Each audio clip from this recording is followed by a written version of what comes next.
눈을 떴는데 천장이 너무 낮습니다. 손을 뻗으면 닿을 것 같은, 아니, 마치 관뚜껑처럼 나를 짓누르는 이 낯선 천장. 코끝에는 퀴퀴한 곰팡이 냄새와 옆방 총각이 끓여 먹는 라면 냄새가 뒤섞여 납니다. 여기가 어디냐고요? 서울 관악구의 한 고시원, 보증금 없이 월세 25만 원짜리 쪽방입니다. 창문 하나 없는 이 방이 환갑 넘은 제 인생의 마지막 종착역이 될 줄은 정말 꿈에도 몰랐습니다. 불과 1년 전만 해도 저는 이러지 않았습니다. 30평 아파트 거실 소파에 앉아서 아내가 깎아주는 사과를 먹으며 9시 뉴스를 보던 그냥 평범한 가장 김부장이었습니다. 그런데 딱 1년, 그 1년 만에 제 인생은 송두리째 박살이 났습니다. 도둑이 들었냐고요? 사기를 당했냐고요? 차라리 그랬으면 억울해서 경찰서 가서 신고라도 하죠. 제 인생을 망친 그 도둑놈은 신고조차 할 수 없는 놈입니다. 제 핏줄, 제 목숨보다 귀하게 키운 제 아들놈이니까요. 여러분, 퇴직금이라는 거, 그거 돈 아닙니다. 젊은 날 상사한테 욕먹고 술 접대하고 굽신거리고 내 간이랑 쓸개 다 빼주고 맞바꾼 내 핏물 같은 목숨값 아닙니까? 3억. 35년을 일하고 받은 그 3억을 손에 쥐었을 때 저는 다짐했습니다. 이제 이 돈으로 아내랑 여행도 가고 노후 편안하게 즐기자. 자식들한테 손 안 벌리는 멋진 노인으로 늙자. 그런데 퇴직하고 딱 3개월 뒤였습니다. 둘째 아들놈이 집에 찾아왔습니다. 얼굴이 사색이 돼서요. 아버지, 이번만 도와주세요. 프랜차이즈 식당 하나만 하면 대박 납니다. 저 친구는 벌써 월 1,000만 원씩 가져가요. 아버지 퇴직금 잠깐만 빌려주시면 제가 1년 안에 이자 쳐서 갚을게요. 제발요. 아내는 옆에서 펄쩍 뛰었습니다. 절대 안 된다고. 그 돈이 어떤 돈인데 사업이냐고 말렸죠. 그런데 그때 제가 마가씨였는지 아니면 평생 대장 노릇하던 객기가 남아서인지 아내 말을 무시하고 큰 소리를 쳤습니다. 여자가 뭘 알아? 사내대장부가 사업 좀 해보겠다는데 내 새끼가 죽겠다는데 아비가 돼서 보고만 있어? 줘. 내가 책임질 테니까 줘. 책임지긴 뭘 책임집니까? 그날 제 손으로 송금 버튼을 누른 그 순간이 제 인생을 지옥으로 밀어넣는 버튼이었습니다. 개업하고 딱 6개월 갔습니다. 요즘 자영업이 어디 쉽습니까? 파리만 날리더니 결국 보증금까지 다 까먹고 가게 문 닫았습니다. 돈이 날아가니까 사람이 변하더군요. 그토록 살갑던 아들놈 아버지 덕분입니다. 하던 며느리 돈 떨어지니 전화도 안 받습니다. 명절에 오지도 않습니다. 찾아가서 화를 냈더니 뭐라는 줄 아십니까? 아버지가 그때 가게 자리만 더 좋은 대로 해줬어도 안 망했어요. 이게 다 아버지 탓이에요.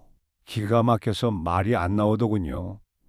돈 잃고 자식 잃고 결국 아내와도 불화가 생겨 집을 나왔습니다. 아내 볼 면목이 없어서요. 당신이 책임진다며 내 노후 어떻게 할 거야 하고 울부짖는 아내 목소리가 이명처럼 들려서 견딜 수가 없었습니다. 지금 이 방송을 듣고 계신 여러분, 혹시 지금 내 자식은 다르겠지라고 생각하십니까? 나는 퇴직금 잘 지키고 있으니까 괜찮아라고 안심하고 계십니까? 천만에요. 자식이라는 리스크는 예고 없이 불쑥 찾아옵니다. 그리고 가장 약한 고리를 끊어버리죠. 바로 부모의 마음입니다. 오늘 제가 들려드릴 이야기는 단순히 돈 잃은 늙은이의 푸념이 아닙니다. 평생 가족을 위해 헌신했지만 결국 호구가 되어버린 이 시대 아버지들의 피눈물 나는 반성문입니다. 부디 제 이야기를 끝까지 들어주세요. 그리고 제발 저처럼 되지 마십시오. 지금부터 고시원 쪽방에서 쓰는 제 인생의 마지막 일기를 시작합니다. 시간을 딱 1년 전으로 돌려보겠습니다. 그날은 제 인생에서 가장 화려하면서도 가장 쓸쓸했던 날, 바로 정년퇴임식 날이었습니다. 김 부장님, 그동안 정말 고생 많으셨습니다. 축하드립니다. 선배님, 나가셔도 종종 연락 주세요. 술 한잔 사주셔야죠. 회사 강당에는 30년 넘게 동고동락한 후배들, 동료들이 모여 있었습니다. 단상 위에 올라가서 사장님께 감사패를 받는데 그 금색으로 번쩍이는 상패가 어찌나 무겁던지요. 마치 지난 35년의 세월이 그 쇳덩이 하나에 다 들어있는 것만 같았습니다. 윗사람은 투철한 사명감과 애사심으로 상패에 적힌 글귀를 읽는데 갑자기 코끝이 찡해졌습니다. 청춘을 다 바쳤습니다.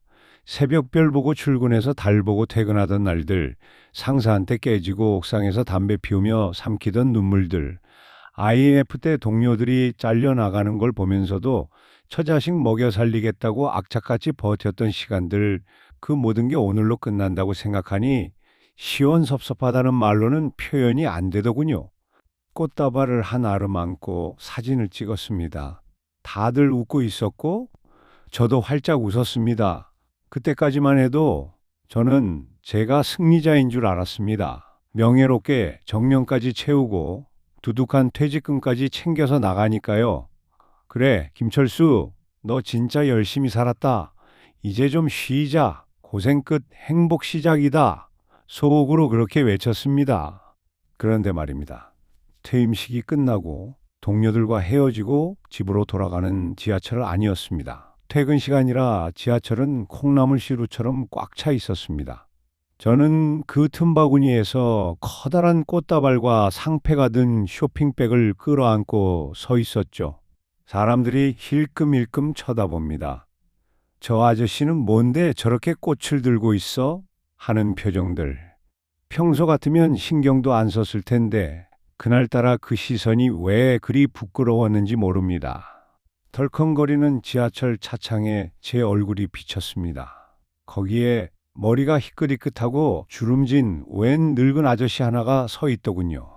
어제까지만 해도 김 부장님, 부장님 소리 들으며 어깨 펴고 다녔는데 회사 문을 딱 나서는 순간 저는 그냥 지하철 탄 60대 노인일이 되어 있었습니다.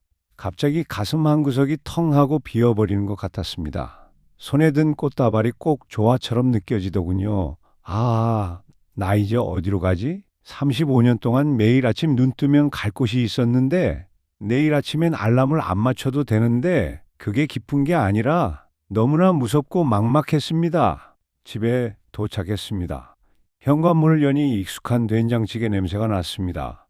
거실에는 아내가 TV를 보고 있더군요. 제가 꽃다발을 들고 들어서자 아내가 힐끗 쳐다보며 말했습니다. 왔어? 고생했네. 얼른 씻고 와. 밥 차려줄게. 그게 다였습니다. 드라마처럼 온 가족이 모여서 아빠 고생하셨어요 하고 파티라도 열어줄 줄 알았는데 식탁 위에는 어제 먹다 남은 김치찌개와 멸치볶음 그리고 제가 제일 좋아하는 계란말이 하나가 올라와 있었습니다. 서운했냐고요? 아니요. 머리로는 이해했습니다. 아내에게는 오늘이 그냥 평범한 일상 중 하루일 뿐이니까요. 하지만 밥을 한술 뜨는데 목구멍에서 밥알이 까끌까끌하게 걸려서 넘어가질 않았습니다. 여보, 나 이제 내일부터 회사 안 가. 제가 밥 먹다 말고 툭 던지듯 말습니다. 그러자 아내가 밥그릇에 물을 말며 대수롭지 않게 대답하더군요. 알아. 이제 좀 쉬어. 그동안 고생했잖아. 근데 당신 이제 집에만 있으면은 나 너무 귀찮게 하지 마. 나도 내 생활 있는 거 알지? 그 말에 정신이 번쩍 들더군요. 아, 회사에서는 부장님이었지만 집에서는 이제 찬밥 신세가 될 수도 있겠구나. 그때는 농담처럼 들렸던 아내의 그 말이 뼈 있는 경고였다는 걸 그때는 미처 몰랐습니다. 그날 밤 저는 잠을 설쳤습니다. 습관처럼 새벽 6시에 눈이 떠졌는데 갈 곳이 없더군요. 양복을 입을 필요도 없고 넥타이를 맬 필요도 없는 아침. 거실에 덩그러니 놓인 꽃다발은 벌써 시들어가고 있었습니다. 그렇게 저는 은퇴자라는 낯설고도 두려운 명찰을 달고 인생 2막을 시작하게 되었습니다. 그리고 그 시작은 생각보다 훨씬 더 잔인하게 저를 기다리고 있었습니다. 퇴직하고 딱 일주일이 지났을 때입니다.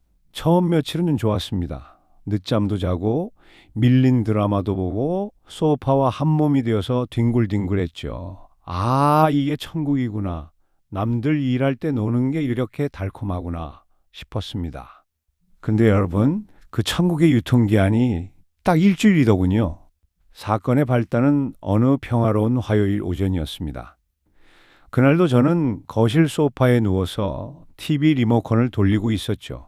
그런데 아내가 청소기를 돌리기 시작했습니다. 윙 하는 소리와 함께 청소기가 제 쪽으로 다가오더군요.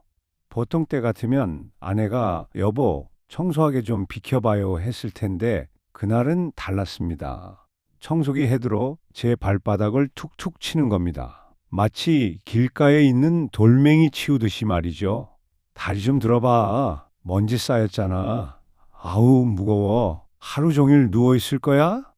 아내의 목소리에 짜증이 잔뜩 묻어 있었습니다. 저는 엉겁결에 다리를 번쩍 들고 소파 위에 쪼그리고 앉았습니다. 청소기가 제 밑을 윙 하고 지나가는데 기분이 참 묘하더군요. 분명히 내 집인데 내가 산 소파인데 마치 제가 거실 바닥에 붙은 거대한 껌딱지가 된 기분이었습니다. 그리고 대망의 점심시간이 다가왔습니다. 직장 다닐 때는 점심시간이 제일 기다려졌잖아요. 오늘 김치찌개 콜? 하면서 동료들이랑 우르르 나가서 사 먹는 그 맛. 그런데 집에서는 그게 공포의 시간이더군요. 시계가 12시를 가리키자 저도 모르게 입이 방정맞게 움직였습니다. 여보, 오늘 점심 뭐 먹어? 그 순간 주방에서 설거지하던 아내가 고무장갑을 낀 채로 확 뒤를 돌아보는데 그 눈빛이 흡사 호랑이 같았습니다. 아내가 한숨을 푹 쉬더니 딱 한마디 하더군요. 또 밥이야? 아침 먹은 지 얼마나 됐다고 벌써 밥 타령이야? 아니, 때가 됐으니까. 나 오늘 친구들이랑 약속 있어. 나가서 브런치 먹기로 했단 말이야. 당신 건 식탁 위에 챙겨놨으니까 알아서 차려 먹어. 그리고는 화장대 앞에 앉아서 분을 바르고 예쁜 원피스를 입고 콧노래를 부르며 나가버렸습니다. 현관문이 탕 하고 닫히는 소리가 어찌나 크게 들리던지 텅 빈 거실에 덩그러니 남겨진 저는 식탁 위를 확인해 봤습니다. 냄비 뚜껑을 열어보니 식어 빠진 김치찌개, 그리고 반찬 통째로 꺼내놓은 멸치볶음, 밥솥을 열어보니 밥통 가장자리에 말라 비틀어진 밥 한 덩이가 붙어 있더군요. 그걸 밥그릇에 퍼담는데 왜 그렇게 서럽던지요. 35년을 밖에서 뼈 빠지게 일해서 갖다 바친 돈이 얼만데 이제 늙어서 집에서 밥 한 끼 얻어먹는 게 이렇게 눈치 보일 일인가 싶어서 울컥했습니다. 결국 찬밥을 물에 말아서 김치랑 꾸역꾸역 먹었습니다. TV에서는 맛있는 거 먹방이 나오는데 내 꼴은 이게 뭔가 싶어서 채널을 꺼버렸죠. 그때 깨달았습니다. 아, 세상에서 제일 무서운 욕이 있구나. 그게 바로 영식님 일식시 20군 삼식이 새끼구나. 하루 한 끼도 안 먹고 나가 놀면 영식님, 한 끼만 먹으면 일식시, 두 끼 먹으면 20군인데 세 끼 꼬박꼬박 집에서 챙겨 먹는 남편은 삼식이 새끼라더니 내가 바로 그 삼식이가 됐구나. 오후가 되니 집이 너무 조용했습니다. 말할 사람도 없고 할 일도 없었습니다. 냉장고를 괜히 열었다 닫았다 하다가 아내한테 혼난 기억이 나서 그것도 그만뒀습니다. 베란다에 나가서 화분에 물을 주다가 창밖으로 바쁘게 걸어가는 양복 입은 사람들을 내려다봤습니다. 저 사람들은 다 갈 곳이 있네? 나만 멈춰 있네? 지독한 외로움이 밀려왔습니다. 돈을 못 버는 가장은 집안에서도 권력을 잃는다는 걸 뼈저리게 느꼈습니다. 아내는 아내만의 세상이 있고 자식들은 다 커서 자기들 살기 바쁘고 이 넓은 아파트에서 내 공간은 현관 앞 작은 방 하나뿐이구나. 자존감이 바닥을 치고 있던 바로 그때였습니다. 정막을 깨고 전화벨이 울렸습니다. 액정을 보니 둘째 아들이라고 뜨더군요. 평소에는 명절 아니면 전화도 잘 안 하던 녀석이 웬일인가 싶었습니다. 반가운 마음에 목소리를 가다듬고 전화를 받았죠. 아들, 웬일이냐? 그런데 수화기 너머로 들려오는 아들의 목소리가 심상치 않았습니다. 평소에 무뚝뚝한 목소리가 아니라 아주 다급하고 또 간절한 목소리였습니다. 아버지, 식사는 하셨어요? 저 오늘 저녁에 집에 좀 들러도 될까요? 드릴 말씀이 있어서요. 그때 저는 바보같이 기뻤습니다. 아내가 무시하고 사회가 무시하는 나를 그래도 내 아들은 찾아주는구나. 내가 아직 가장으로서 할 일이 있구나. 그 전화가 제 노후를 파멸로 이끄는 악마의 초대장인 줄도 모르고 말입니다. 그날 저녁 현관문이 열리고 둘째 아들이 들어왔습니다. 양손에는 고급 양주 세트와 한우 갈비 세트가 들려 있더군요. 평소엔 명절에도 빈손으로 오던 녀석이 말입니다. 아내는 주방에서 웬일이냐며 퉁명스럽게 물었지만 저는 내심 어깨가 으쓱했습니다. 거 봐. 그래도 아비 챙기는 건 아들놈밖에 없어. 아들과 마주 앉아 오랜만에 술잔을 기울였습니다. 아들은 제 잔에 술을 가득 채우며 이렇게 말하더군요. 아버지, 퇴직 축하드려요. 그동안 고생하셨습니다. 제가 더 성공해서 호강시켜드려야 하는데 죄송합니다. 그 말 한마디에 낮에 아내한테 구박받았던 서름이 눈 녹듯이 사라지더군요. 술이 몇 순배 돌고 취기가 알딸딸하게 올랐을 때였습니다. 갑자기 아들이 소파 아래로 내려오더니 넙죽 큰 절을 하고는 무릎을 꿇는 겁니다. 너 왜 이러냐? 취했냐? 아버지, 저 정말 불효자인 거 아는데 딱 한 번만 도와주십시오. 아들의 눈시울이 붉어져 있었습니다. 이야기를 들어보니 이랬습니다. 요즘 대박이 난다는 무슨 프랜차이즈 식당이 있는데 친구가 그걸로 월 1,000만 원씩 벌고 있답니다. 자기도 그 자리를 하나 받았는데 권리금이랑 인테리어 비용이 딱 3억이 부족하다는 겁니다. 3억이라 술이 확 깨더군요. 제 퇴직금 통장에 들어있는 그 숫자와 정확히 일치했으니까요. 그때 주방에서 과일을 깎아오던 아내가 소리를 질렀습니다. 뭐? 3억? 야, 이 미친놈아. 그 돈이 어떤 돈인데? 네 아버지 35년 핏물이야. 절대 안 돼. 여보, 듣지 마요. 너 당장 나가. 아내는 펄펄 뛰며 아들 등을 떠밀었습니다. 그런데 여러분, 참 묘하죠? 아내가 그렇게 악을 쓰며 반대하니까 오히려 제 마음속에서 오기 같은 게 꿈틀거리더군요. 낮에 나를 삼식이 취급하던 아내, 나를 무시하던 그 눈빛. 그런데 지금 아들은 나를 구세주처럼 하나님처럼 올려다보고 있지 않습니까? 아들은 제 바짓가랑이를 잡고 울먹였습니다. 아버지, 저 이번에 이거 못하면 평생 월급쟁이로 살아야 해요. 저도 아버지처럼 가장 노릇 제대로 하고 싶어요. 저 진짜 자신 있어요. 1년, 아니, 딱 6개월만 쓰고 이자 쳐서 바로 갚을게요. 제 친구 영수 아시죠? 걔네 아버지가 가게 내주셔서 걔 지금 벤츠 타고 다녀요. 아버지, 저기 좀 살려주세요. 기 좀 살려달라는 그 말. 그 말이 제 심장을 후벼 팠습니다. 저도 회사 다닐 때 승진 누락되고 집에 와서 얼마나 울고 싶었습니까?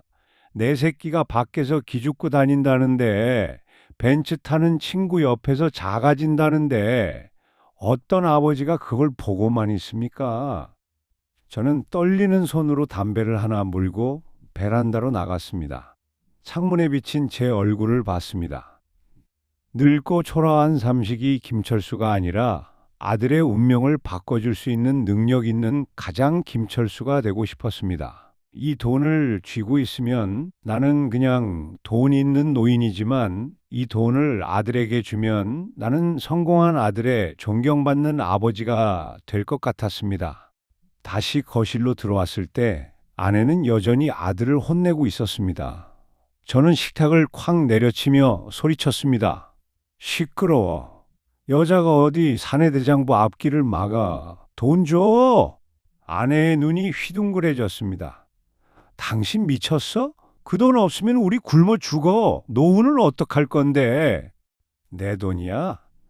내가 35년 벌어온 내 돈이라고. 자식이 죽겠다는데 돈이 문제야? 내가 책임져. 망하면 내가 다시 막노동을 해서라도 먹여 살릴 테니까 잔말 말고 통장 가져와. 저는 그날 생애 가장 큰 호통을 쳤고 생애 가장 바보 같은 도장을 찍었습니다. 아내는 바닥에 주저앉아 통곡을 했고 아들은 아버지 감사합니다. 진짜 효도하겠습니다 하며 제 손을 잡고 펑펑 울었습니다. 그때 아들의 그 뜨거운 눈물, 저는 그게 진심인 줄 알았습니다.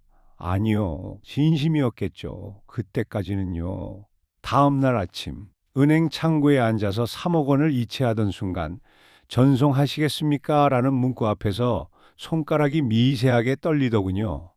평생 만져보지도 못한 큰 돈이 숫자 0이 되어 사라지는 순간이었으니까요. 하지만 옆에서 기대에 찬 눈으로 저를 보는 아들을 보며 저는 확인 버튼을 눌렀습니다. 그 딩동 소리가 제 노후의 종소리인 줄도 모르고 말입니다. 은행 문을 나서는데 아들이 제 손을 꼭 잡더군요. 아버지, 오픈하면 제일 먼저 오셔서 시식하셔야죠. 제가 회장님 자리 딱 만들어 놓을게요. 그날 저는 구름 위를 걷는 기분이었습니다. 집에 돌아와서도 퉁퉁 부어있는 아내에게 큰 소리를 쳤죠.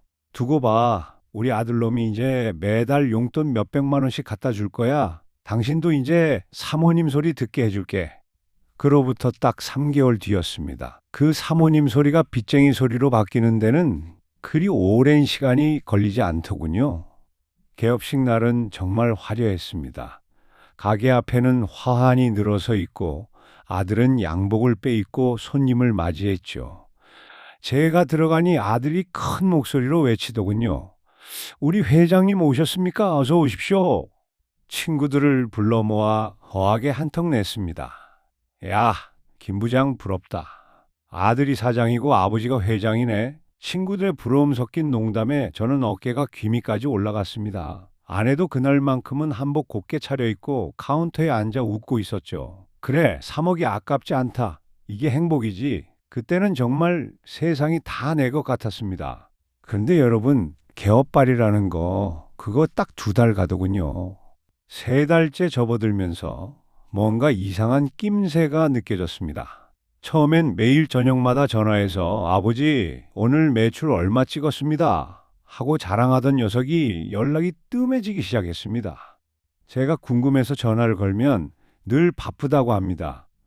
아버지, 지금 손님 몰려서 바빠요. 나중에요. 아, 그래? 손님 많다니 다행이다. 끊으마. 저는 그 말이 진짜인 줄 알았습니다. 그런데 며칠 뒤 아내가 심각한 얼굴로 말하더군요. 여보, 이상해. 며느리한테 전화했더니 목소리가 다 죽어가. 애들 싸운 것 같아. 당신 가게 한번 가봐. 불길한 예감이 스쳐 지나갔습니다. 저는 아들 몰래 점심시간에 맞춰 가게를 찾아갔습니다. 그런데 점심시간 12시 반, 한창 전쟁터여야 할 식당이 쥐죽은 듯 조용했습니다. 손님은 구석에 딱 한 테이블, 알바생들은 구석에 모여서 핸드폰 게임만 하고 있고 아들은 카운터에 엎드려 자고 있더군요. 가슴이 철렁 내려앉았습니다. 야, 너 지금 뭐 하는 거냐? 제가 소리치자 아들이 부스스 일어났습니다. 그런데 그 눈빛을 보고 저는 깜짝 놀랐습니다. 그 살갑던 눈빛은 온데간데 없고 퀭한 눈에 도끼만 가득 차 있더군요. 아, 아버지, 연락도 없이 왜 오셨어요? 쪽팔리게. 너 장사가 이게 뭐냐? 바쁘다며? 손님이 미어 터진다며? 그러자 아들이 머리를 쥐어뜯으며 짜증을 냈습니다. 아, 요즘 비수기라 그렇다고요. 그리고 알바생들 있는 데서 소리 좀 지르지 마세요. 아버지가 장사에 대해 뭘 안다고 참견이세요? 할 말이 없더군요. 내 돈 3억이 들어간 가게인데 내가 참견도 못합니까? 하지만 기죽은 아들놈을 보니 더 몰아세울 수가 없어서 주머니에 있던 쌈짓돈 10만 원을 카운터에 올려놓고 나왔습니다. 직원들 이 간식이라도 사 먹여라. 돌아오는데 다리가 후들거려서 걸을 수가 없었습니다. 그날 이후로 지옥이 시작되었습니다. 아들은 툭하면 돈을 더 달라고 했습니다. 아버지, 재료비가 밀렸어요. 1,000만 원만 더 해주세요. 아버지, 월세 낼 돈이 없어요. 이번만 막으면 진짜 대박 나요. 처음엔 제가 몰래 숨겨둔 비상금을 줬습니다. 그 다음엔 보험을 깼습니다. 나중엔 아내 몰래 카드론까지 받아서 줬습니다. 이것만 막으면 되겠지. 설마 자식이 날 속이겠어 하는 미련함 때문이었습니다. 하지만 밑빠진 독에 물붓기였습니다. 어느 날 아내가 카드 명세서를 발견했습니다. 당신 미쳤어? 대출까지 받았어? 내 말 안 듣더니 꼴 좋다. 이제 어쩔 거야? 우리 노후 다 끝났어. 나가! 당장 나가! 아내는 그 자리에 드러누워 식음을 전폐했습니다. 집안 분위기는 초상집보다 더 어두웠습니다. 저는 더 이상 물러설 곳이 없어서 아들과 단판을 지으려고 가게로 달려갔습니다. 그런데 가게 셔터가 굳게 내려져 있었습니다. 유리문에는 임대문의 종이가 빗둘게 붙어 있고 바닥에는 뜯겨진 독촉장들이 굴러다니고 있었습니다. 손이 벌벌 떨려서 핸드폰을 꺼냈습니다. 단축번호 한번. 자랑스러운 아들. 지금은 전화를 받을 수 없어. 삐 소리 이후 10번을 걸고 100번을 걸어도 받지 않았습니다. 며느리도 사돈댁도 전부 연락 두절이었습니다. 도망간 겁니다. 내 퇴직금 3억, 대출금 5천만 원, 그리고 내 마지막 남은 자존심까지 싹 다 들고 야반도주를 해버린 겁니다. 그 셔터 앞에 주저앉아서 저는 울부짖었습니다. 이 나쁜 놈아. 돈은 그렇다 쳐도 나한테 말은 했어야지. 아비한테 미안하다고 말은 했어야지. 지나가는 사람들이 미친 사람 모두 쳐다봤지만 창피한 줄도 몰랐습니다. 내 아들이 내가 목숨 걸고 키운 내 새끼가 돈 때문에 아비를 버렸다는 그 사실이 심장을 칼로 난도질하는 것 같았습니다. 터덜터덜 집으로 돌아오는 길, 아파트 단지가 보이는데 들어갈 엄두가 안 나더군요. 아내를 볼 면목이 없어서요. 차라리 죽어버릴까? 한강 다리가 눈앞에 아른거렸습니다. 그런데 죽을 용기도 없는 비겁한 놈이라 결국 꼬리를 내리고 집으로 들어갔습니다. 현관문을 여는데 아내가 거실에 앉아 저를 노려보고 있었습니다. 그 눈빛은 이제 남편을 보는 눈빛이 아니었습니다. 원수를 보는 눈빛이었죠. 그리고 아내의 입에서 제가 평생 가장 두려워했던 그 말이 튀어나왔습니다. 도장 찍어. 이혼해? 아들은 도망갔지만 빚은 도망가지 않더군요. 아내 몰래 받았던 카드 대출, 그리고 생활비, 당장 이번 달 관리비 낼 돈도 없었습니다. 아내는 안방문을 걸어 잠그고 나오지 않았습니다. 거실에 앉아 있는데 벽시계 초침 소리가 마치 제목을 조르는 카운트다운처럼 들렸습니다. 돈을 벌어야 한다.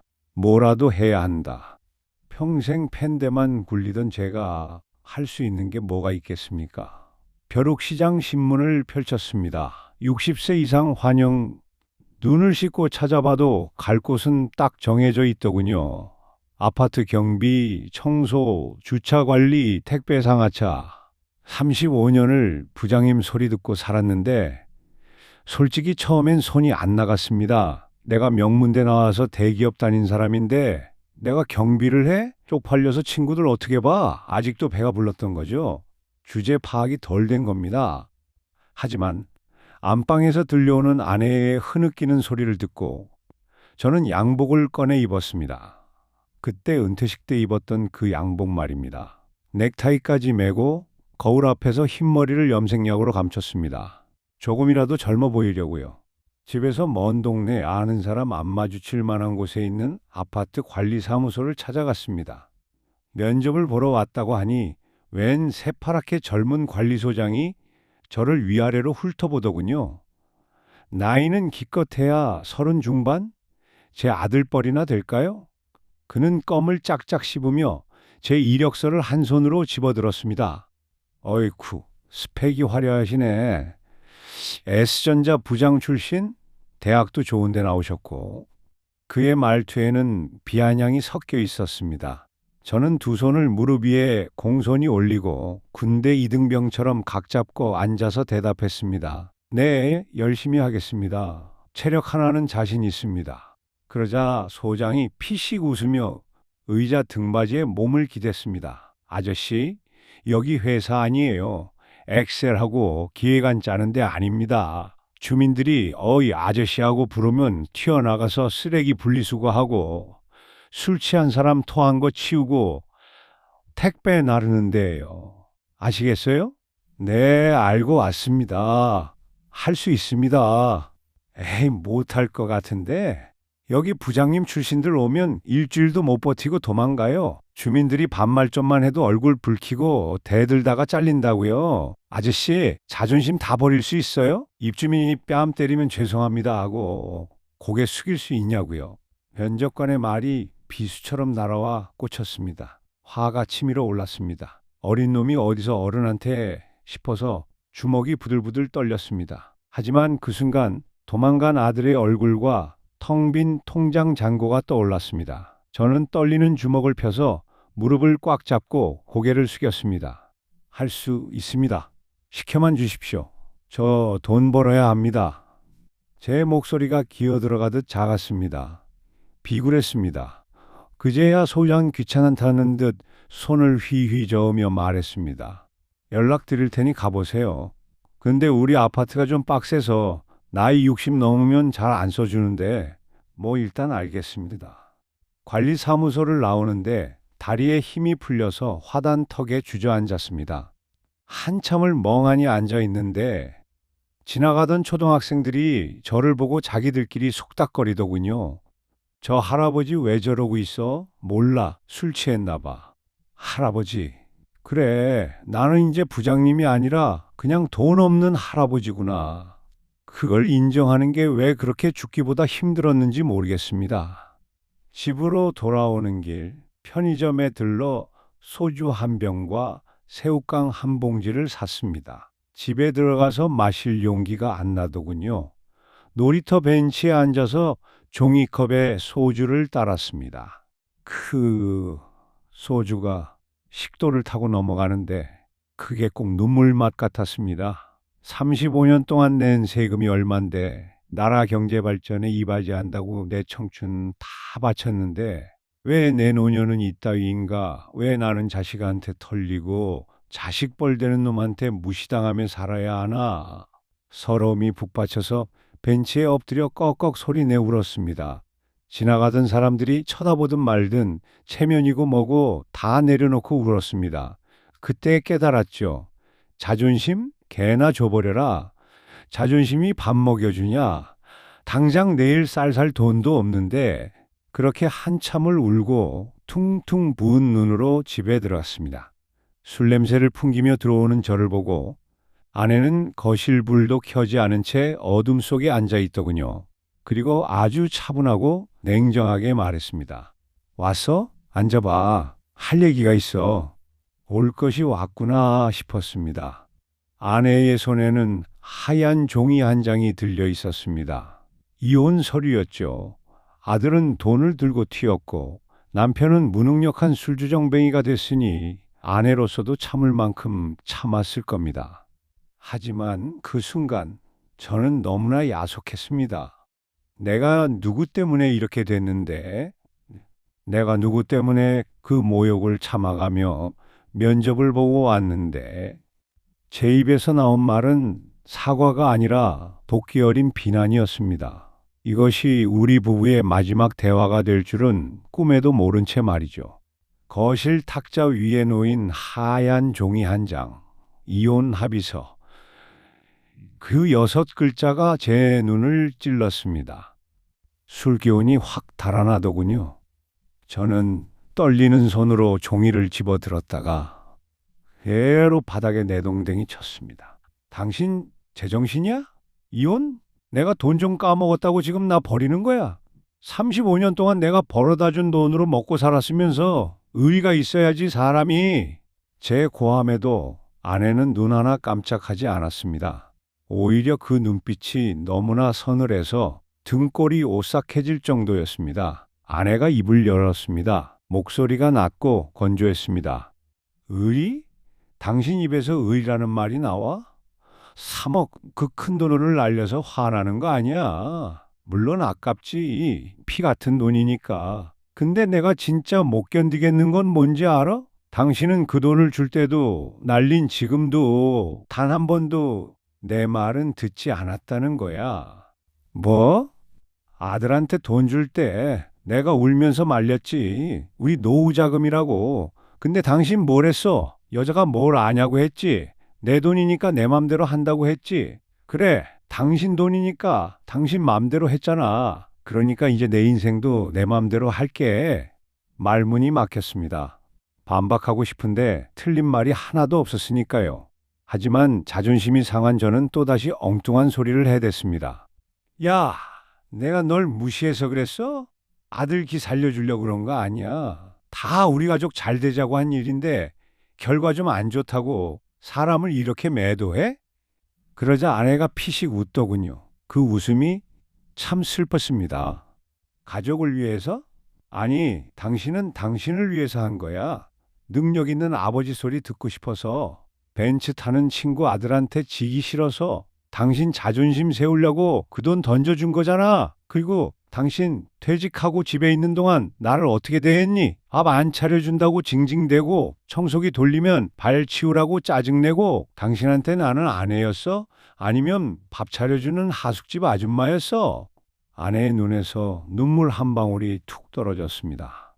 하지만 울음소리는 내지 않았습니다. 그 모습이 더 독해 보였습니다. 나 이제 63이야. 더 늙어서 꼬부랑 할머니 되기 전에 나도 내 이름 김영자로 한번 살아보고 싶어.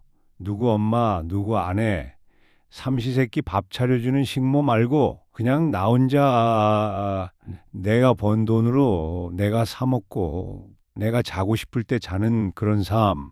당신 수발 들면서 남은 인생 빚 갚으며 살기 싫어. 그러니까 여기서 끝내자.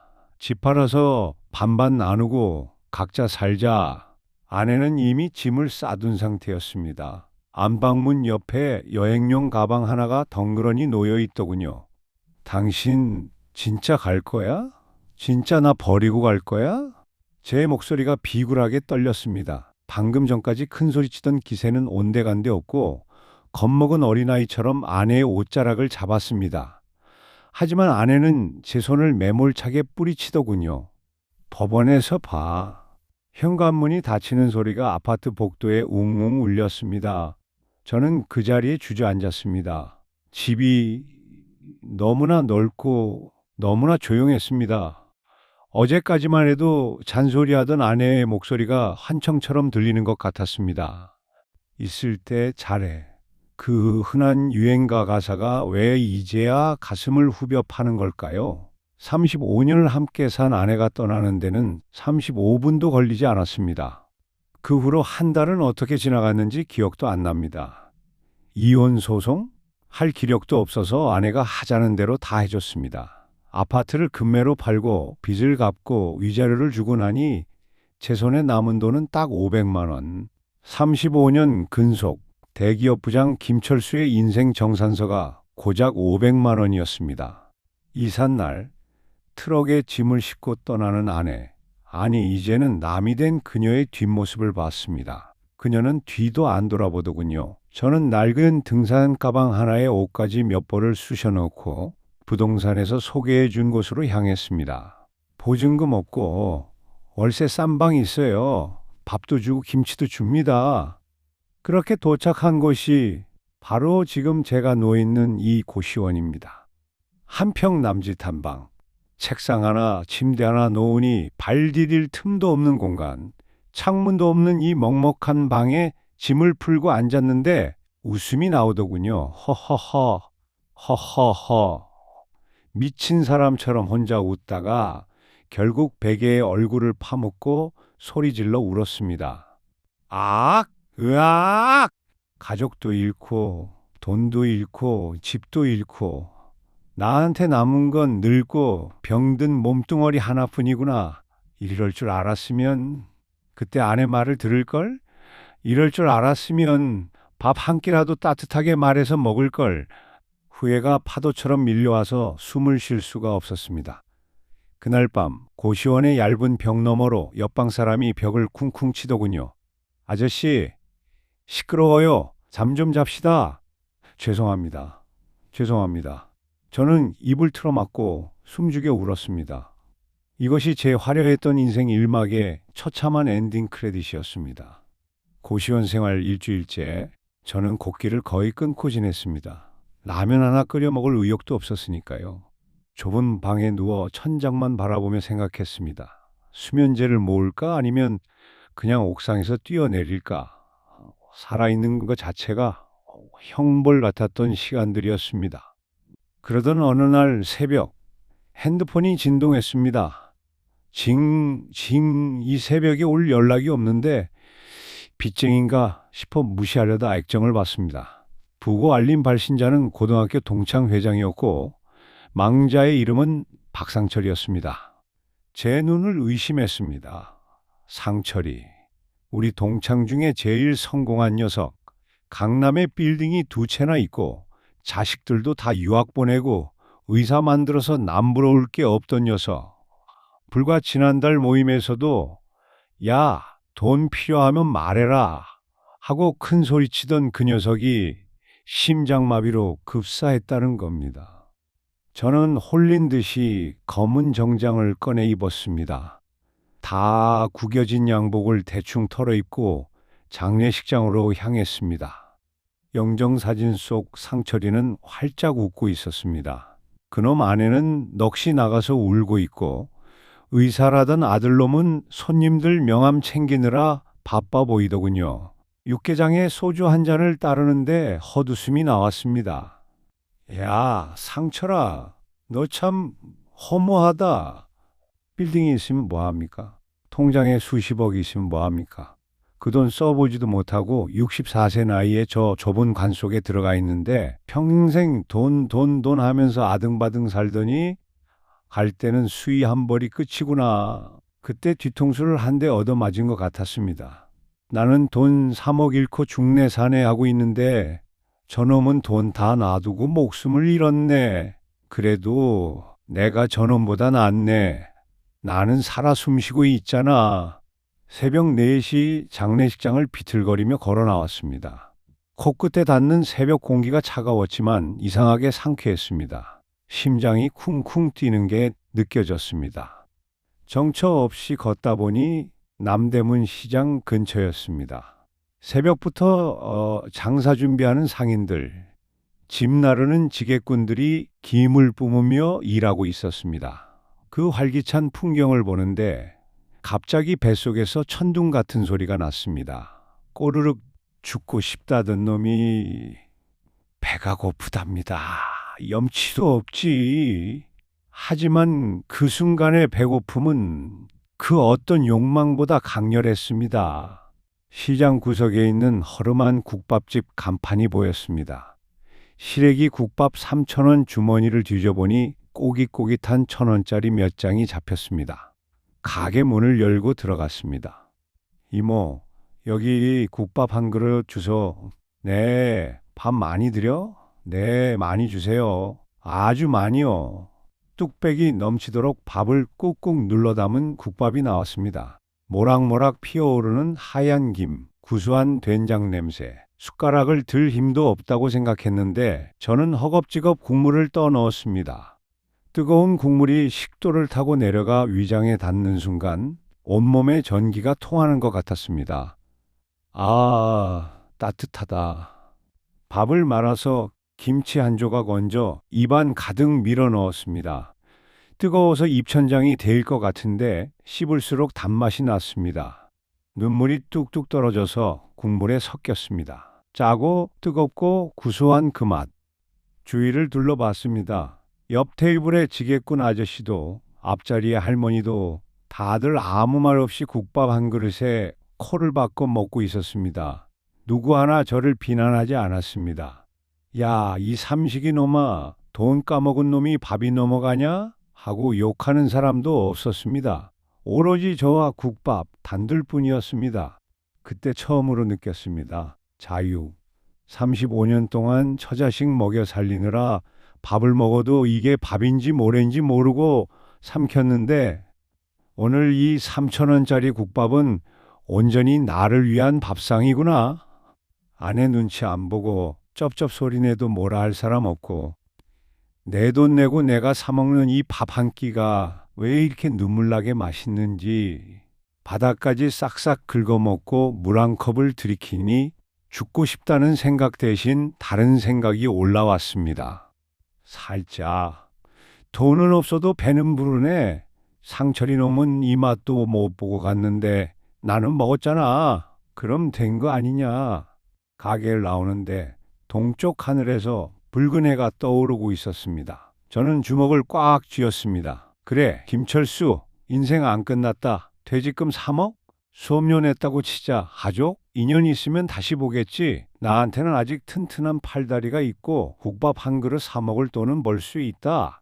내 인생 1막은 가족을 위해 살다가 막을 내렸지만 이제 시작될 2막은 오직 나 김철수를 위해 살아보자. 비록 고시원 쪽방에서 시작하지만 마음만은 저 빌딩 가진 상철이보다 부자로 살아보자. 저는 씩씩하게 걸음을 옮겼습니다. 어디로 가냐고요? 어제 면접 봤던 그 아파트 관리소장이요. 가서 말하려고요. 저 시켜주십시오. 똥오줌 다 치울 수 있습니다. 저 밥값 해야 합니다. 라고요. 그렇게 저는 아파트 경비원이 되었습니다. 처음엔 힘들었습니다. 분리수거 안 된 쓰레기 뒤지는 것도 비이상하고 술 취한 입주민한테 어이 경비 소리 들을 땐 욱하기도 했죠. 하지만 신기한 건 말입니다. 몸이 고되니까 잡생각이 사라지더군요. 땀을 한 바가지 쏟고 나서 찬물 한 잔 마실 때의 그 개운함, 3억 날린 생각, 도망간 아들 생각, 땀과 함께 다 배출되는 기분이었습니다. 그리고 이곳에서 새로운 동지들을 만났습니다. 청소반장 박씨, 기전실 이 기사님. 알고 보니 다들 사연 하나쯤은 있는 분들이더군요. 박 씨는 중소기업 사장님이었다가 부도 나서 왔고 이 기사님은 은행 지점장 출신이었습니다. 점심시간 관리소 구석에 신문지 깔고 앉아 각자 싸온 도시락을 까먹습니다. 아니 김 반장 오늘 반찬은 뭐야? 계란말이네? 하나 바꿔 먹자. 이 기사님 김치가 아주 예술이네. 왕년에 사장님, 지점장님, 부장님, 계급장은 다 떼버리고 그저 오늘 하루도 무사히 넘긴 노동자로서 나누는 밥 한 끼, 거기엔 눈치도 없고 가식도 없었습니다. 아내 눈치 보며 먹던 찬밥보다 여기서 동료들과 나눠 먹는 식은 밥이 100배는 더 맛있더군요. 어느 날 아파트 뒤편 자투리 땅을 좀 읽었습니다. 잡초를 뽑고 돌을 골라내고 상추 모종이랑 고추 모종을 몇 개 심었죠. 처음엔 그냥 소일거리였습니다.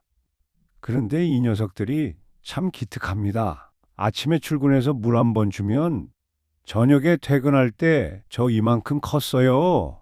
하고 잎을 파릇파릇 내밀고 있습니다. 햇볕만 있으면 쑥쑥 자라고 내가 정성 쏟은 만큼 정직하게 열매를 맺더군요. 상추잎을 따면서 혼자 중얼거렸습니다. 야, 너네가 내 자식보다 낫다. 내 배 아파 낳은 자식은 내 등골 빼먹고 도망갔는데 2,000원짜리 모종은 물만 줘도 나한테 싱싱한 쌈채소를 내어주지 않습니까? 식물은 배신을 안 합니다. 거짓말도 안 합니다. 그 작은 텃밭이 저에게는 가장 큰 치유의 공간이 되었습니다.